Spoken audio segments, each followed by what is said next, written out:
What up, everybody? I'm gonna give you guys a tip to make some more angle on these E36s without doing some awful angle block from eBay or some sketchy things. You know, there's obviously good modified knuckles. You buy SLR kit or PBN or WiseFab, whatever, to add angle, but sometimes it's just a street car, or it's a car that you take to the track every once in a while, and you just want a little bit more angle than stock and not necessarily a full bolt on everything. And this is completely reversible. It doesn't modify anything outside of anything. It drives exactly the same. It just adds angle.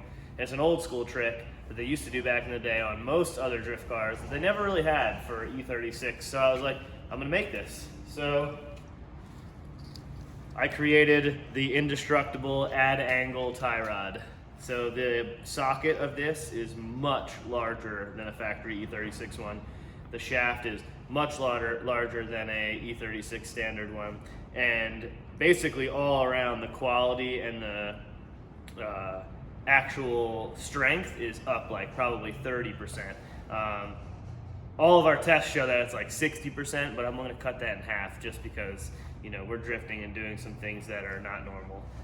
So we've got the tie rod that's much stronger. We've got a machined piece that can travel into the rack some more to add some angle. And we're gonna try this on for the first time as a actual part, not just a prototype, and see what it does for angle.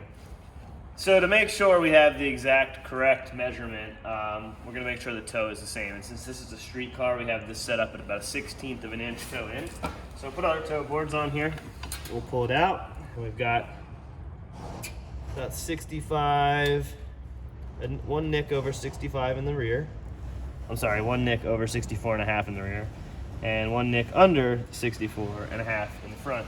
So we're in a normal street car situation. This is right at about a 16th, right in between a 16th and an 1/8 inch toe in, which is pretty much perfect where we're gonna be. So we're gonna make sure when we do our angle measurement that we put it back to that spec. So I'm gonna jump in, crank this thing, and put a line on the ground and see where we're at. So our first measurement we're gonna take is just putting a straight line down the ground so that we have something to mark on. Get some more flow there. There we go, now she's ripping. So that's gonna be our standard mark there. And I'm gonna go jump in and crank the wheel. Oh, pup, you scared?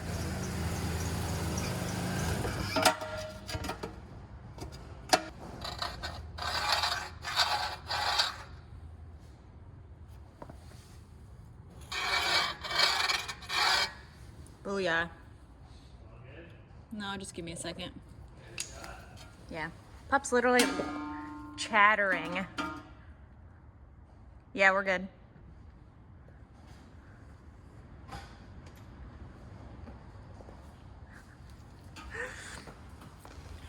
So we're gonna go ahead and reinstall this. You won't use the factory spacer that goes there. That'll interfere with this, but you will reuse your boot. So we'll go ahead and at least get that over that part first. We're gonna thread this into the rack.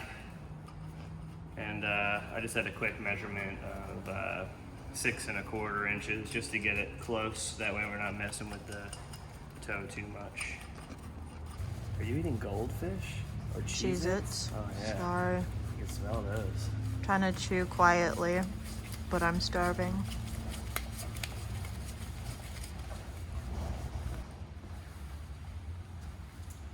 This is not easy, this part.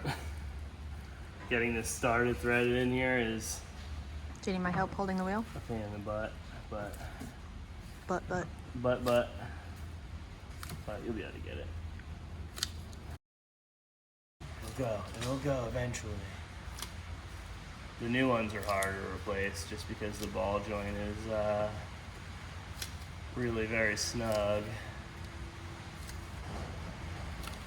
It's a lot easier when you have your car lowered a bunch too, because the angle is way better.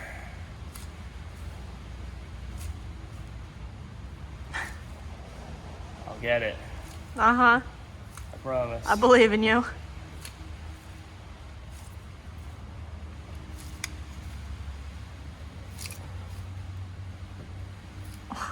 So So we had both of the new tie rods installed, and obviously we had to remove those one-time use clamps, so went ahead and zip tied the rest of that up. Always run boots on these things, no matter what, because you'll trash a rack, and then if you trash a rack, you really need to replace the rack, the pump, the reservoir, at least flush it, and then, you know, usually put an inline fuel or a filter in it. So try to keep the rack as clean as possible when you're doing all this stuff. I've got my tie rods loose still. We're gonna set it down.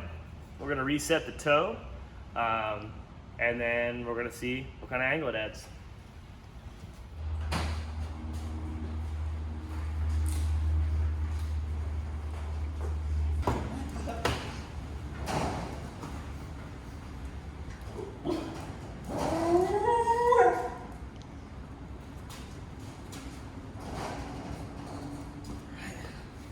Check our toe, we'll see where we're at. Pup, you're like a gargoyle. We should get statues of Pup in front of the property.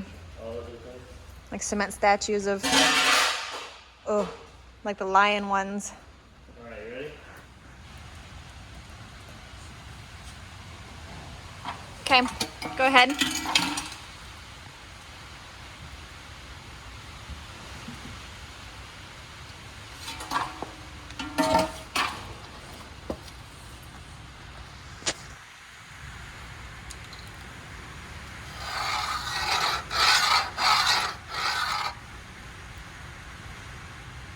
Oh no! Blech. Alright, I'm gonna do this line again so you guys can see better. Alright. There it is. You can shut it off if you want. Yeah, that's really good. So we used, oh hi Pup. Yeah, she's excited about it too. So this was the stock line. Don't mind this one. It's obviously parallel with it's obviously parallel with this one. We just had the car too far forward. So we lined it back up to the same spot. Oh, hello. All right. Grandpa's home.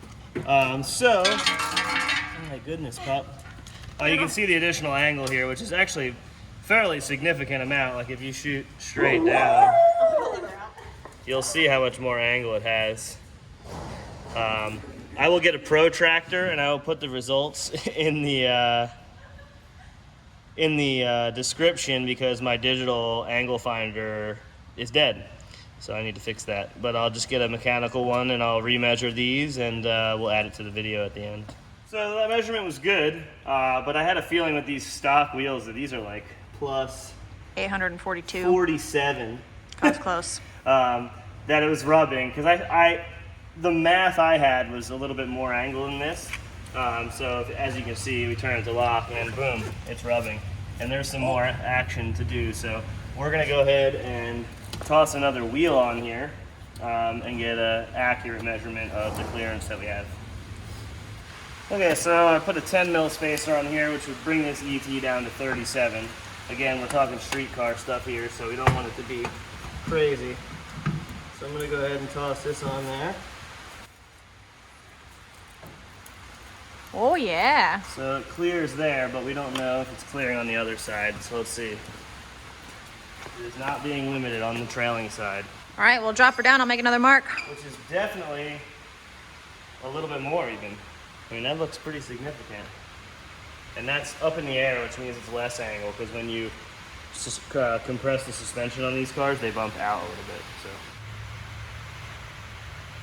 All right, that looks about right. Yeah, so that's about factory. All right, so we added the line. Yeah, so we added a line here that goes across the pivot. We measured this distance and this distance so we could have an accurate pivot to be able to show you guys. So yeah, you're looking at about 35 or 36 degrees, no, sorry, 38 degrees stock, which 37 is supposed to be the stock amount of angle, so we're definitely close. And then we're looking at about 46-ish amount of angle at full lock, so about 9 degrees, maybe even close to 10 depending on how you're looking at it, added. So I'm pretty pumped on that for just a simple bolt-on option that a stock car can use and have no difference outside of just adding angle. The geometry is going to be exactly the same. This factory Ackerman will continue. It's just going to add more angle on the leading and trailing wheels. So obviously the Ackerman is how much more the leading wheel steers than the Chase. And if you have it too parallel on a street car, it'll bobble and do weird stuff while you're steering. So this is going to keep the same. Like if that was stock, then it'll have a little bit more and keep the same geometry and all that.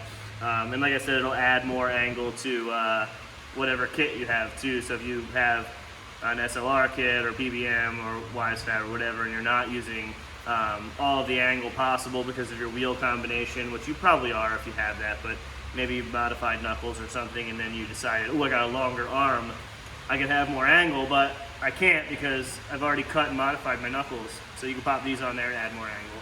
But again, a lot stronger, super easy install, and then you know, adding 9 degrees of angle, I mean, it's pretty significant for a simple piece.